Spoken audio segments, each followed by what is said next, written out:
অমৃত বৃক্ষ আন্দোলন 2024 বাবে কিন্তু ইতিমধ্যে ফটো আপলোড কৰা আৰম্ভ হৈ গৈছে গতিকে আপোনালোকে যিসকল গোটৰ মহিলা আছে সেইসকলে কেনেকৈ অতি সহজতে মোবাইলৰ জৰিয়তে ফটো আপলোড কৰিব পাৰিব তাৰ বাবে আজিৰ এই ভিডিঅ'ৰ জৰিয়তে আপোনালোকক সম্পূৰ্ণ প্ৰচেছ দেখুৱাই দিম তো আপোনালোকে ফটো আপলোড কৰিবলৈ পোনপ্ৰথমতে আপোনালোকে কি কৰিব লাগিব অমৃত বৃক্ষ আন্দোলনৰ যেটো নেকি মোবাইল এপছ এই এপছটো কি কৰিব লাগিব আপোনালোকে মোবাইলৰ প্লে ষ্টৰত যাই প্ৰথমতে ডাউনলোডিং কৰিব লাগিব ডাউনলোডিং কৰাৰ পিছত আপোনালোকে ওপেন কৰিব ওপেন কৰাৰ পিছত আপোনালোকে এই যেটো লগইন অপচন আছে লগইন অপচনত ক্লিক কৰিব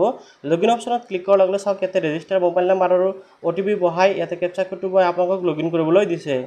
এটা চাক মই ডিটেইলছ বহাই দি লগইন কৰিলো লগইন কৰাৰ লগে লগে কিন্তু আপোনালোকৰ সন্মুখত এনেকৈ আহি যাব ইয়াতে আপোনাৰ নাম লগতে আপোনাৰ এড্ৰেছ কৰিব এতিয়া আপোনালোকে ফটোটো আপলোড কৰাৰ বাবে জাস্ট এই যেটো আপলোড ফটো অপচন দেখিবলৈ আছে এই অপচনটোত ক্লিক কৰিব লাগিব চাক মেইন প্ৰবলেম হ'ল যে আপোনালোকে যেতে নেকি ফটো আপলোড কৰিব লাইভ লোকেশনৰ হৈতে কিন্তু ফটোটো আপলোড কৰিব লাগিব আপোনালোকে চাক আপলোড অপচনত ক্লিক কৰাৰ লগে লগে কিন্তু ইয়াতে তিনিটা কৈ অপচন আহিব ওপেন ক্যামেৰা তাৰপিছত ওপেন গ্যালাৰি আৰু ইয়াতে চাক আপলোড অপচন তাৰ আগতে কিন্তু আপোনালোকে প্ল্যানটো সিলেক্ট কৰিব লাগিব যেটো গছপুলি ৰোপণ কৰিছে ইয়াতে চাক সিলেক্ট প্ল্যানৰ অপচনত ক্লিক কৰাৰ লগে আপোনালোকে যোনটো গছপুলি ৰোপণ কৰিব বা যেটো গছপুলি ৰোপণ কৰিছে এই গছটো কিন্তু ইয়াৰ পৰা সিলেক্ট কৰিব লাগিব ঠিক আছে সিলেক্ট কৰাৰ পিছত আপোনালোকে ইয়াতে ফটোটো আপলোড কৰিব লাগিব এতিয়া ফটো আপোনালোকে লাইভ লোকেশনতে আপলোড কৰাৰ বাবে ফাৰ্স্ট টাইম আপোনালোকে কি কৰিব জিপিএস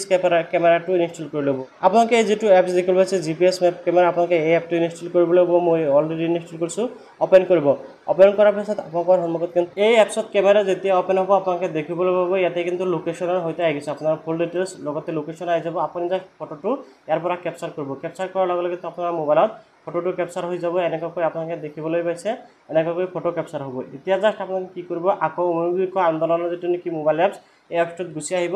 আৰু পিছত আপোনালোকে এই যেটো ওপেন গ্যালাৰি অপচন দেখিব আছে ইয়াতে ক্লিক কৰিব ক্লিক কৰি অলপ আগতে যেটো ফটো আপলোড মানে ক্যাপচাৰ কৰিলে সেই ফটোটো কিন্তু ইয়াতে আপোনালোকে আপলোড কৰিব আৰু ইয়াতে কিন্তু আপোনালোকে ক্ৰপ কৰি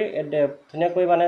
ভালকৈ দেখা পোৱাকৈ আপোনালোকে ক্ৰপ কৰি ইয়াতে কিন্তু ফটোটো জাস্ট আপলোড কৰিব মই জাস্ট ইয়াতে ফটোটো লৈ আহিছো আপোনালোকক দেখুৱাৰ বাবে মই এই ফুলৰ ফটোটো আপলোড কৰি আছো ইয়াতে জাস্ট আপোনালোকে আপলোড অপচনত ক্লিক কৰিব আপলোড অপচনত ক্লিক কৰাৰ লগে চাব আপোনাৰ আপলোড হৈ গৈছে ইয়াতে চাওক image has been upload successfully your planet ID এনেকৈ হৈ গৈছে আহি গৈছে তো জাস্ট আপোনালোকে গো ড্যাশবোৰ্ড অপচনত ক্লিক কৰি দিয়ক ইয়াতে কিন্তু আপোনাৰ ফটোটো আপলোড কমপ্লিট হৈ গল এতিয়া এনেকৈ আপোনালোকে টোটাল 5টা কিন্তু গছৰ পুলি ৰোপণ কৰিব লাগিব যেসকলে কি গোটৰ মহিলা আছে আৰু যেসকলে কি ইন্ডিভিজুৱেল পাৰসন আছে সেইসকলে এটা ফটো আপলোড কৰিলে হ'ব তো আশা কৰিছো আপুনি নিশ্চয় জানিব পাৰিলে যে আপোনালোকে 2024 বৰ্ষত কেনেকৈ গছৰ পুলি ৰোপণ কৰি ফটো আপলোড কৰিব যদি আপোনাক বুজিব কোনো ধৰণৰ অসুবিধা আছে নিশ্চয় কমেন্ট জনাব আৰু ভিডিওটো ভাল নিশ্চয় লাইক কৰি চেনেলটো সাবস্ক্ৰাইব কৰিবলৈ